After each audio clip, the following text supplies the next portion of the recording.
Good afternoon, everyone, and welcome to the News Behind the News with Ralph Kentav on Mix 94.7 FM. Today, I am hoping to have an interesting conversation. I have with me former Minister of VROMI, Mr. Chris Wever. And good afternoon, sir. Welcome to the program. Yeah, good afternoon. Good afternoon to the listening public, to everybody watching, also on the YouTube channel. And thank you for having me this morning. Okay, great. And thank you for accepting the invitation. It is a pleasure to have you. Basically, I'd like to get into, your experience being a former minister of VROMI. But before we get into that, another thing I noticed is that you're officially, I guess I would say, politically aligned. Are you a member or kind of future candidate of the newly launched URSM? A future candidate. Okay. Okay, no problem. So, most of us know you, Mr. Wever, as a former minister of VROMI, but I would like to, go a little back before we get into that. In my research, I would say I saw that you actually studied psychology, and you spent some time working in schools and so forth. So, can you give us a background story on that? What made you decide to go into that study? And we'll continue from there. Yeah, of course. Having grown up here as well and going to the primary education year and going to Sis Marie Laurence, actually when it used to be in Phillipsburg. And afterwards, the first sixth grade class when it moved to Mid-Region, and afterwards pursuing my high school diploma, went to MPC, and then Hurricane Lewis had hit. So I did the year in Miami, actually, because I had family living there. And, I had a choice to make then as well. Do I return back here? Or because of the situation I was in with the hurricane, it was easier now to pursue education in the U.S. But me being, St. Martin is part of me. So I said, I want to go back home and finish my high school education here on the island.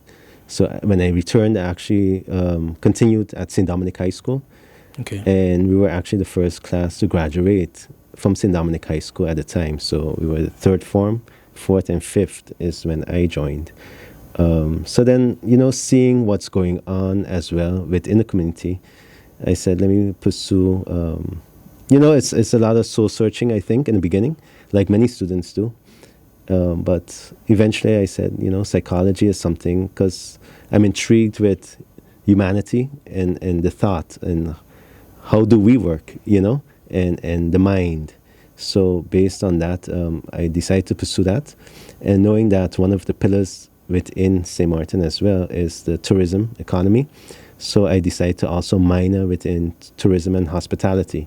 So I did a bachelor's degree in psychology and a minor in tourism and hospitality at St. Thomas University in Miami, Florida. Okay. Okay, interesting. I know quite a bit of St. Martin students have studied at that university. So interesting. After that, after obtaining your bachelor's, how was it coming back home?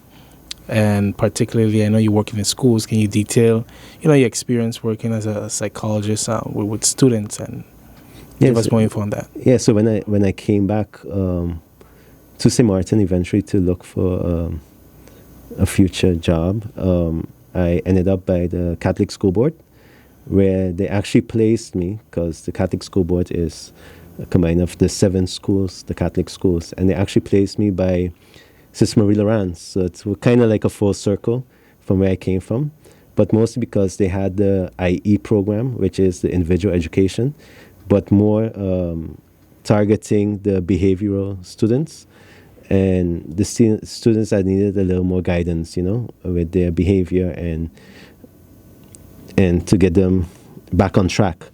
So being a male figure as well, they figured I would be a good fit there and being able to connect with the community. So I was happy to be able to go back, so to say, home, where I started, and also give back to the same school where I got, my start.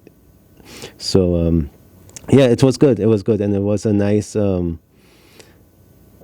experience. And I think that the team we had at the time, because at the end of the day, it's all about team. And once the team is strong, I think you can accomplish the goals you set out in life, you know. So I think it was a good experience, and I'm happy to have contributed at the time. Okay. All right. So appreciate you giving that background info. So basically, you got into politics. Why? Well, what was your motivations, particularly coming from that background you did? You know, also, yeah, exactly. Being a social worker, you see a more in-depth look, and you go kind of beneath the surface, because what we see a lot of times too is we see the outside and we see the end result, but to be able to do something about the end result, you have to see where it originates from.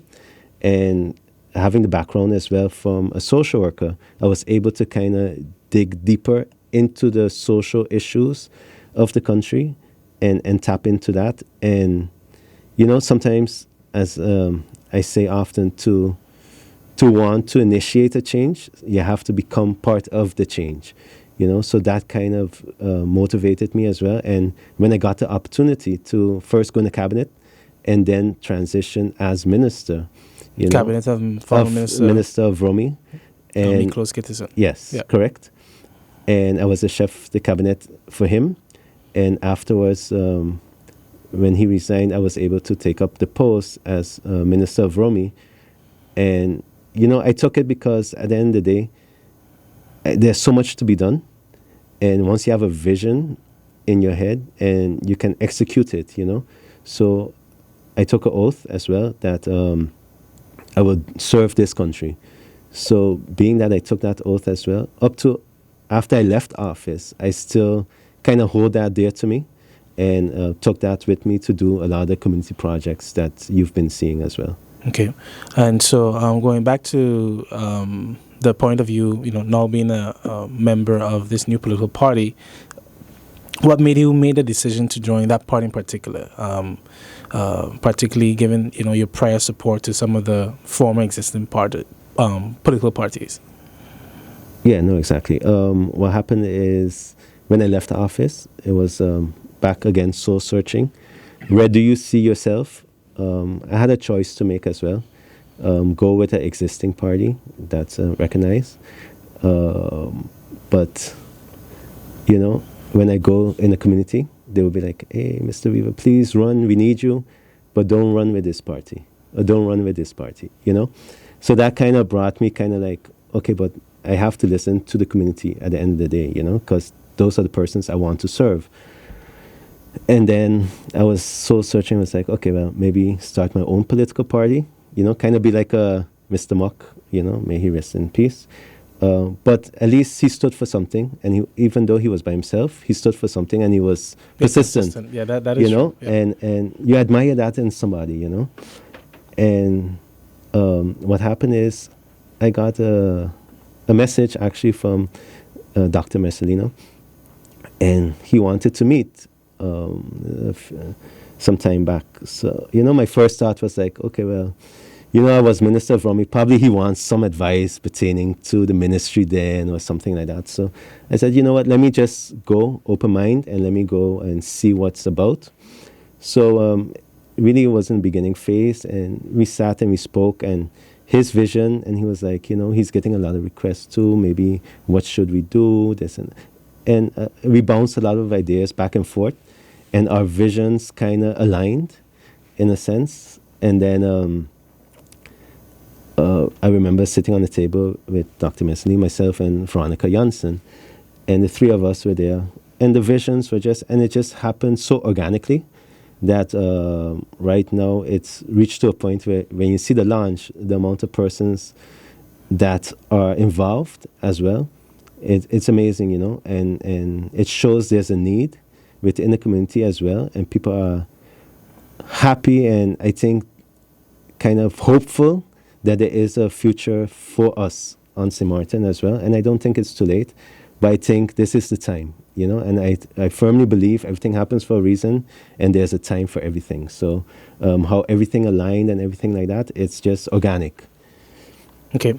And so what would you say are some of the main challenges or points of interest you notice in the community, and then how do you hope to address that if given the opportunity to lead and to be a parliamentarian? No, of course. I mean, Of course, and considering elections is 2 years from now, I just want to throw that out there. yes, But, of course, and that's why we thought it was so important to start early, to prepare, because at the end of the day, you need a good foundation. Because when you build any house, you need a strong foundation, and you see it often as well when you try to rush something. It gets a lot of cracks, and quite often you see, oh, election is coming in a year or so. Okay, let me start a political party quick. Okay, who's there? Who's available? I think we took a different approach this time and said, let's start early, get the foundation strong, and based on that, we have a strong advisory council. You've seen the names in the newspaper as well, and it's actually persons that are that were so part of back then politics that know. But in order to know to move forward, like if I want to move something, I have to know what's the consequences if I move it. So I need to know the history of it, to be able to make the change without doing the damage. So that's important to have those kind of persons involved in the advisory council. And then we, of course, have the board. And if you look at the board, it's a mix, You have the experience, and you have the youth, and you have different knowledge, and I think it's a nice combination. So you're using this period as a sense of preparation, you would say? We are preparing, but our mindset is always that we're ready in case anything happens, Yes, we want to have elections in 2 years, but in case, based on our history, if it does happen sooner, we'll be ready for that as well. And I think that's important too. Your vision, what do you want to accomplish? Now, when I go out in the public, like when I've done the water distribution within the communities. I went to 911. When I go to the Keys down in Soccer Garden, you really hear what's going on within the community. And there seems to be kind of a disconnect at the moment with the community. Mm-hmm. And those that are in office at the moment. So on that note, what would you say needs to be done, particularly to get people and the island as a whole, but particularly marginalized people on St. Martin to get out of that position of need? How exactly can we address the poverty situation in St. Martin, and in particular, I know you launched your Wever Works. Doing your give back in the community and stuff, but is this something that you would also continue? Whether or not you are elected and no, in office. Of course. The Wever Works actually started when I left office, and as I said before too, I took an oath to give back. So in thinking about it, I'm like, whatever happens in the future, I still want to give back. So based on that, and if you look at the logo as well, it's red, white, and blue. It's very patriotic, and it's not attached to any political party at that time either. I wanted to just be able to give back, and I'm busy trying to get the foundation up and running so that the Wever Works can continue giving back. And, it just, as I mentioned earlier with the whole political movement as well, the Wever Works initiative also started out with just so organically and not planned in a sense, but everything happened and just aligned itself. When I started, even last year, December, I gave out, together with Najiko and Carrefour, we came together and we gave out the hams for Christmas. And then afterwards, I also gave the food bags with non-perishable goods. And then this year I said, okay, well, let's do something. School starting out, let me reach out to the foster home, because at the end of the day, it's also to bring awareness to certain institutions as well. So it's even bigger than me, but to be able to contribute in a larger scale. So I set out to give out the book bags for the foster homes, which afterwards I received phone calls and Facebook messages from persons within the community still needing assistance, Oh, do you have any extra school bags for my children? I have so many children. It's very difficult at these times. How can we do it? And then I even got phone calls from companies within the community. okay, Mr. Weaver, I'm ready to give X amount. I said, well, I don't have a project at the moment. But then because of the need of the people and then the persons also willing to contribute, I was able to then continue it. And that's how the 40 bags ended up helping about 100 children, you know. So it just happened without planning and everything like that. And then also I got a message from a person from a company, and they said, okay, we would like to assist with water distribution. Hurricane season's coming up. Can you assist? I know you know where it's needed and everything like that. So we sat down, we had meetings, and in total we gave out about 400 cases of water throughout the community. Safe Haven was being one of them, the senior homes in Belvedere, and then 320 additional cases within the community. And a lot of persons like, oh, it's political or whatever, but it happened organically, and it wasn't even about politics to me, but it's about the bigger picture. And also why I place it in the newspaper as well is to bring awareness of what's going on, what's needed within the community. So a lot of persons also called me after I did the first initiative with the school bags with the foster home. We're like, oh, I didn't even know we had a foster home. Where is it? Who's the contact person? And like that, I was able to make then more connections, and the foster home was able to benefit some more, you know. And then the same way with all the other things that's been going on as well. To me, it's at the end of the day, it's about helping the community and the bigger picture, you know, because you also get a little comments from, oh, okay, now you started this, and I'm seeing certain politicians doing something now in the community too. And I'm like, okay, well, is the community getting help? That's the main thing. I get what you're saying. I guess naturally, I would add, though, people just have that fear because sometimes it does come across as disingenuous. And also, you know, you would see persons start giving out stuff, and then afterwards it's like, yeah, well, you know, maybe it was as a means or end to get elected, and then it doesn't continue. Yeah. You know, so I think that is where that criticism comes from. And that's, go ahead. But that's why it's also so important for me to continue with the Wever Works Foundation, in a sense, so that regardless what happens to my person politically, it can still continue and contribute back to the community. Okay, I follow you. So to get right into some, I guess, hot topic issues, particularly coming from the former ministry you served at, we see where, you know, recently we've had just a second parliamentary meeting on the VNet Heights situation at Over the Bank.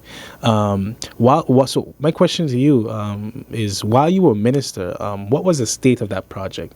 Did people ever contact you about, you know, the promises or draft decrees that they have? Can you share more details on that? No, of course. While I was there, and even before I was there, serving in the cabinet, we were aware of the situation. We were aware of persons having been promised the land there as well. You know, we were busy with it, but even the renderings from the towers, as I mentioned before as well, I've seen similar kind of renderings as well. So it was always a plan to develop, in a sense, but things had to be in place for myself as well. And I think you hear it in Parliament as well. There has to be an infrastructure in place. You know, did you or a former minister explore getting funding to develop the infrastructure in that area, or was it just not a priority? I guess it you know what it is. It was timing. Especially when I came to office, I can tell you when I was a minister then. I mean, I was there for 7 months in total, about. Right, so you know, you're trying to get your priorities as well. I mean, the traffic lights was out since Irma as well, so I did that. Went to the beaches. You know, try to start a whole cleanup campaign because of how we were looking still after Irma. So you want to kind of pick the low-hanging fruits in the beginning. Place some speed bumps on the airport road, by some daycare centers as well for safety. So then you look at, of course, you're aware because persons came to the office requesting, okay, what's going on with this, what's going on. But domain affairs, as is stated as well, knew about it as well in the situation. But for my person, I never really got a chance to really delve into it. and to find a solution, because mostly because of timing. It's not something you're going to pick up and say, okay, let me do it, I mean, if you look at the now minister, he's in office now almost about 2 years, and it's coming up now, so it's not to say in the first 7 months of when he was in office that he pulled it up and started to do something with it as well, so it's something that takes time, and at the end of the day, when you do it, you have to do it good. And when you do anything good, it takes some time to research and to really dot the I's, cross the T's, and everything like that, so you don't get in situations, I think, where you have now, where things are questioned, and I mean, your articles as well were very self-explanatory as well, and the research you've done as well says a lot, and I'm not going to say who was right and who's wrong, but at the end of the day, there's certain procedures, and you have to kind of be aware to do things the correct way, Okay, I follow you. And what that leads to, is just this overall discussion on the housing situation in St. Martin, because, one of the main threats of this is, former or present ministers, wanting to develop housing and so forth, but we have a shortage of land. Yeah. And the St. Martin Housing Development Foundation, they have a list of over 6,000 requests for homes. And so what are your thoughts on ways in which we can manage our resources sustainably, that to allow for our people to still have access to affordable homes and a quality, a higher quality living? Yeah, I think it starts also with vision. How do you see it? A lot of times too, now we have to see, based on the shortage of land, we might have to go up more. You have to build up condominiums, things like that. But the Housing Foundation does have certain parcels of land as well available to them where they can build, but it's the maintenance of, and they've mentioned, I had a director, and he mentioned particularly one of the biggest issues is financing, and how. Exactly. So how, I guess, in addition to your response, what ways can we get creative in getting financing to develop more homes? No, exactly, and you do with a private-public kind of partnership as well, and see how investors can invest, but then also give them some kind of initiative, but to be able for government to, at the end of the day, buy back that initial investment from the private company. So there's creative ways where you might be able to come together. 'Cause at the end of the day, it's a give and take. If you help me with something, okay, maybe I can help you with something else, and then it can kind of balance off in a sense. The Housing Foundation, the structure itself, I mean, when you look at it too with the maintenance, you have persons really suffering in the community, and I've been to some of the units, and if you look at it, you're like, wow, I mean, just the paint, the windows, and it's sad to see, and yet they're paying their money, and some can argue, yeah, but it's like 500 guilders a month. What can they really fix with that? But then you have to look at it, it was always meant as a social development, and we have to reevaluate, and maybe it's not popular, but I mean, you have persons living in a social home driving Audis, so we have to really... So the intent of the homes are not serving the audience, not audience, the target group, basically. No, exactly. Yeah. So you have to reevaluate, but it's so difficult because I think in the past too, politics seems to play a role in a lot of it, and sometimes you just have to make a decision and just let's do things the correct way. So evaluate it, So if you have persons there that, based on their paycheck, could afford to pay a little more, although you can't kick them out on the road, but you want to put things in place where persons can grow as well, where they have the opportunity to say, okay, now I could afford a little more, now I could go to the middle income home, and then from middle income, you can move on, to a higher living opportunity. So I think but we need to put things in place. You know, quite often we're looking at the problem, and we want to reach somewhere, but we're not investing the time in really going back to the beginning and making sure things are in place from the onset. So that way, when we reach our goal, you know, everything is already lined up and set up. And I think the public then will be more open as well to be like, okay, government, we've seen what you've done. So, okay, I can understand now. I have to follow the rules and this and that. But now you kick them out and be like, okay, but then where are I going to stay? You know, there's nowhere for me that's affordable for my person and my family to live. You know, so it's all about vision and planning ahead. You know, we often say you have a governing program, which is 4 years, but in actuality, you need a whole country plan that actually looks beyond the 4 years.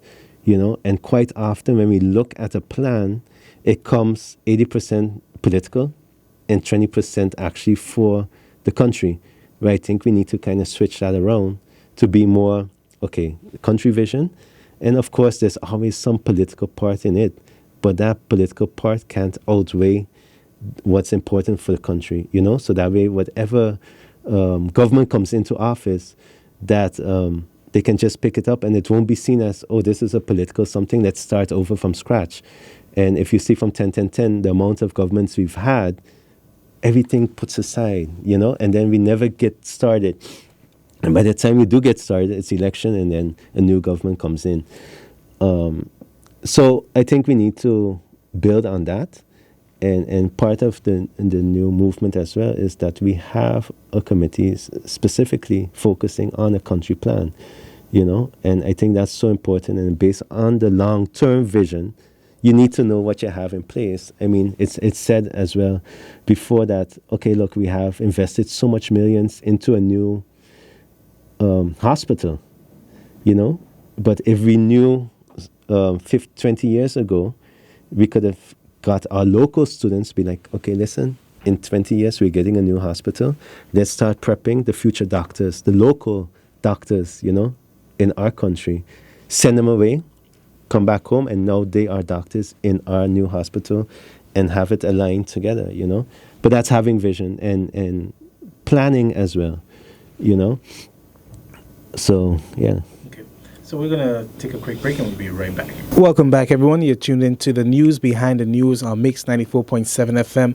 And I am joined with Mr. Chris Wever, former Minister of VROMI, as well as a future candidate of the newly launched Unified Resilient St. Martin Movement. And so we're basically speaking on some pressing matters such as housing on St. Martin, as well as the former minister's experience working as a minister. But I would like to stick on that as well. One of the things, if I'm not mistaken, that you had under your tenure to deal with was the Dutch Quarter sewage plants and so forth. So can you share some details on why that has always that, you know, why is it that district particularly, you know, is treated like a stepchild in a sense? You know, it's like, you know, when we have intentions for the district, you know, it starts off good, but then it just tends to fail. So yes, yeah, no, of course. You know, when I was in office as well, that was a big discussion. I remember even having to go to the main office from Bukul at the time and have an emergency meeting because there was a dispute and persons weren't paid, and then they stopped working, which caused delays within the project as well. But I made a promise then that for Christmas that we would at least asphalt one layer of asphalt, because how the road was looking at the time too, you know. And then the plan was we'll do one layer, and then once we finalize the connections and everything that had to be done, then we would finalize with the last layer. I left office, of course, that was December, so around January, I had elections. And 2020, yeah. Yeah, so and then February, and then we started with the whole COVID pandemic as well, so that took priority. And because at that time it was an unknown as well, you know, it was new to us. but my intentions was always to finalize it and put my full attention to the Dutch Quarter community, as you said, are often overlooked, within our community, which is a shame because at the end of the day, it's a road often traveled by a lot of tourists as well as locals. So I think we need to be able to pick it back up. I think what happened was with the EU funding that was available as well, and then also the extra works, because what I understood is when they dig the holes and then there's a boulder there that they didn't expect, or they find something that they didn't expect, now that costs a little extra to move or to facilitate what they found to be able to now continue.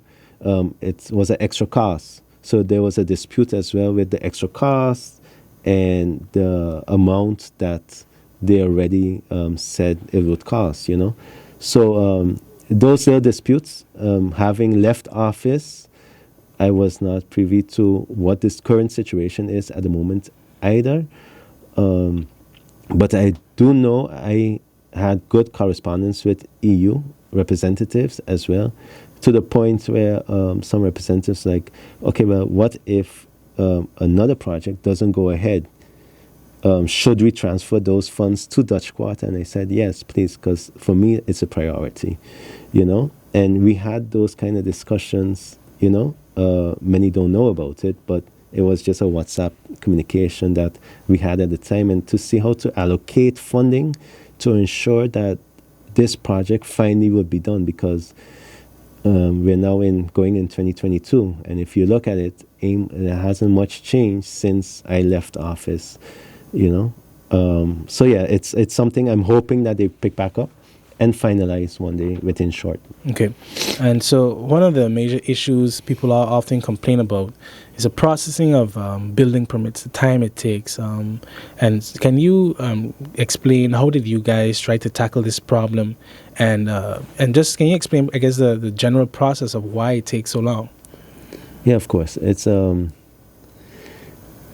check and balances, when you put it in. I mean, we have to be able, I think now, the ministry is also busy with it, the pre-approved building permits for certain permits. I think that's a step in the right direction. I think COVID also allowed for a lot of things within government to go digital. I think that also kind of speeds up, because then you don't have to go into the office to, hand it in and hope they do receive it and everything like that. So, yes, I think it's just the way you submit the permit, and I think the process itself, I think they're working on it right now from what I'm hearing, to be able to kind of push them out a little faster.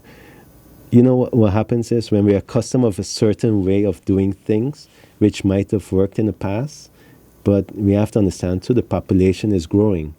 And when the population grows, the requests becomes more as well. So then the same way of processing certain things would then start taking more time. So you have to kind of be aware and change up and go with the time as well. So I think what they're trying to do at this moment with digitalizing a lot of the requests and also doing some pre-approved building permits, especially for residential, like when you want to put up a wall or, build an extra apartment or, small construction that shouldn't take so long. I think those little things need to be able to speed up. So I think hopefully they'll continue it, and I think eventually you could fine-tune it so that the bigger constructions as well can take place a little faster. Yeah, okay. So what would you say are some of the bottlenecks in your experience that made it difficult, to execute?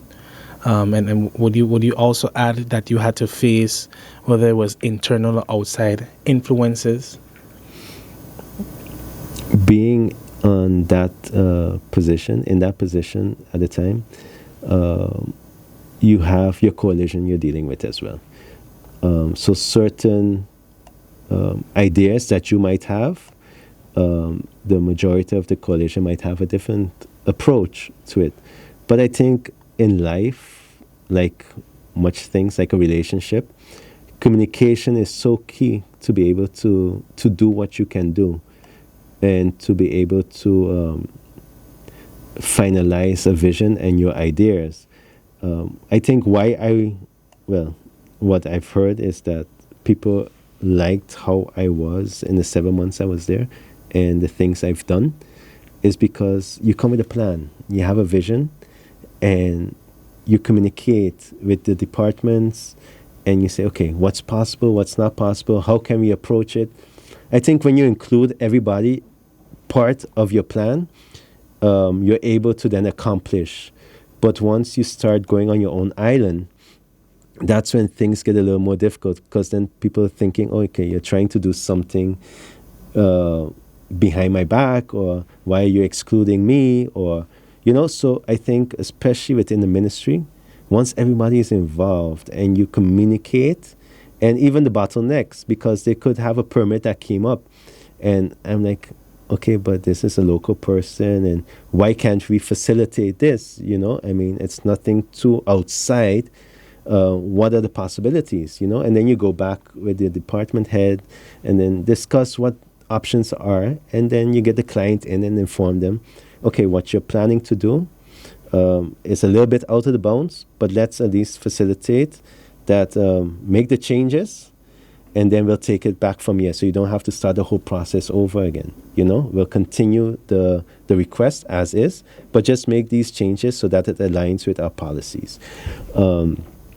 So I think once the communication is there, and the willingness and a clear vision, then the execution becomes a little easier. Okay. I would like to go back to something we last touched on, which was the fact that, in some of these social homes, you have persons who, frankly, make decent incomes that still occupy those spaces. How can we address that? I mean, is that something that would be a legal matter, or can those persons be vacated into another housing? Yeah. The thing is, you have to have things in place first. It's easy to say, okay, yes,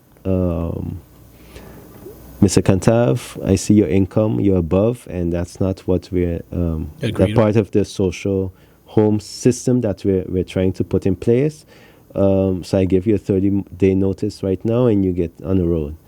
But if us as government doesn't have anything in place for you to now move ahead, then how fair is it for you, But then at the end of the day, if I don't start to invest in other options for you, how fair is it to those thousands waiting that actually do need it? So it goes hand in hand with having things in place before being able to put your foot down, and yes, there's agreements, and once the thing is important too, that once you make that decision as a government, it has to be all around. It can't just be like, yeah, but that's my cousin, so that one could stay, and yeah, you have to go, but this one can stay, It has to be all across the board, regardless, and not looked at as a political decision, but just as what was agreed upon, and move from there. But as I said before, you have to first have things in place. Okay. So in addition to that, so we mentioned the situation with Dutch Quarter, but also was made aware of that sewage project in the Kobe area, the Kobe sewage treatment plant, which was a project I think that was also underway during your tenure. Can you give some update on that one? A recent update I do not have at the moment. But during not recent. No. But yes, of course. When I was there, they were still in discussions with the whole agreement with the Dutch side and the French side, because it's a collaboration. It's been in discussion for quite some because years. It was also, if the plant is on the Dutch side, who's going to manage it? And that was kind of where they were at the moment when I was still in office, with the agreements from who will manage it. Will it be the Dutch side? Will it be a combination? Will it be the French side? And then it would be like, how could the French side completely manage a plan that's on the Dutch side? So it was those little details to iron out and to finalize. But the longer we take, EU funding also has a time frame on it and a time limit on it. I don't know if it already expired by now. So then that would mean that we lost the funding for it. So where we are right now, I'm not sure. But I know there was just in discussions with finalizing certain agreements with both French and Dutch. And that's always a challenge as well, because you want to make it as fair as possible.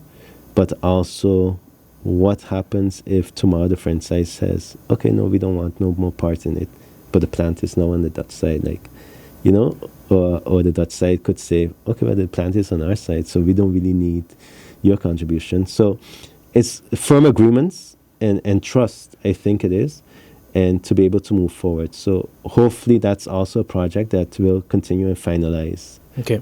Yeah. All right. So, in addition to that, I know another highlight of your tenure as a Minister of VROMI was the removal of the former head of domain affairs, current MP Rayon Peterson. Can you elaborate on why that decision was made? And it wasn't removal per se. He was an acting head. Mm-hmm. He was the senior legal advisor. He was already within domain. There was no head at the time, so he was made acting head at the time. And as you often hear as well, from MP Peterson as well, that the domain is understaffed and the workload there is heavy and they don't have enough staff. My decision to kind of place him back where he was, because at the end of the day, it went from his person and then it goes to the SG Lewis Brown at the time. So I was like, okay, let's have him function back within domain, where he could probably produce more work as well at that time. And then it still would have to have been checked by the SG.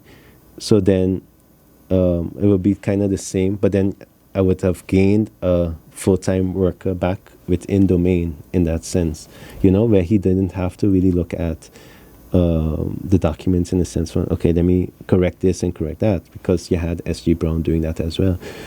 So it was more of to be able to get the department to flow and to kind of gain, so to say, an extra worker, although he was there, but for his focus to be on that.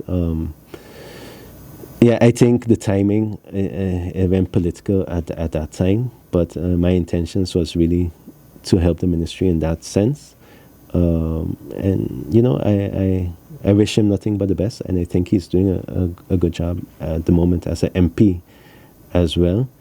Did you seek any overall for the ministry employment opportunities for persons to join the Ministry of VROMI? And because I understand that, not just domain, but you have several other departments that are understaffed, and on the staff also being overworked. Yeah. And we did fill some positions, and while I was there, we did actually gain a new worker within domain affairs as well. And it's the process. It takes a while as well. Sometimes, you've heard the stories as well, that you apply for a job and then 6 months later you hear from HR okay, you got a job, or yes. And then in 6 months, I was there 7 months, so it's that process also needs to be looked at and reviewed. And oftentimes you get internal transfers as well, but that's plugging one hole but then creating another one there as well. And you want to be able to reach out to our local population that's abroad to kind of entice them to come back home as well, We have it for our foreigners that when they come back, you pay the ticket, you pay their containers to come down, they get a place to stay for a few weeks. We need to get those same incentives, but also apply it to local, just because you have family living here. that doesn't mean you shouldn't get entitlement to stay somewhere. Yeah, benefits. Well, yeah. Because at the end of Because the we day, offer it to this others. no, exactly. Yeah. So it should be all around, and also the starting salary, because you came from abroad, and now your salary is supposed to be a little higher. Yeah, but Or match. at least match, and have it one line, and I think that will initiate as well that more students would want to return home, because I know a lot of students that return home or want to return home, but when they look at the life they have, and of course you want to keep the same kind of lifestyle as well, and some of them have families already, so you want to give your children the best opportunity. Same quality, yeah. No, exactly. And I know persons as well that came back and decided to take a pay cut, but just to be home and to live here and contribute. But why should they now be put in a position where they have to take a pay cut, although they're worth more, just to come back home to want to contribute to this island, So it's things like that we have to look into. Okay. And in addition to that, in the interest of time, I guess we'll finish off on two more topics. One of them being, what is your general approach to the issuing of long lease land, as this, of course, is still an ongoing situation? And did you have any moments where you issued land during your tenure? Yeah, I've issued land during my tenure as well. I've issued land from persons. How do you approach that? The advice comes up, and then you look at it. But then there was also cases. I remember a lady in Belvedere. That's years now. A few ministers back, she been having a request out and just can't get finalized because she's not affiliated or anything like that. So my thing is, I'm not looking at who you're supporting or anything like that. But if you're entitled to something, why don't we finalize it? And even if you're affiliated, once you're entitled to something, let's just finalize it, And I remember being able and pushing and was able to finalize this. And I think it was finalized around Christmas, and so the family gave it as a surprise. And I will send the video of the reaction. And it's those little things that stick with me and also made me make my decision after I left the office to help, because there's so many persons that don't have a voice because they feel like, if I'm not affiliated with a specific party or person, then I cannot get through in life, And I mean, even the other day, just walking around, it's like, Mr. Wever, I know I've never seen you, but you've signed my permit, my building permit, and I've been waiting like 4 years for it. And since you came, and my daughter said that you're the one that pushed it and stuff like that, I really appreciate it. And I don't even know these people personally, but for me, it's doing the right thing, and just what's owed to persons.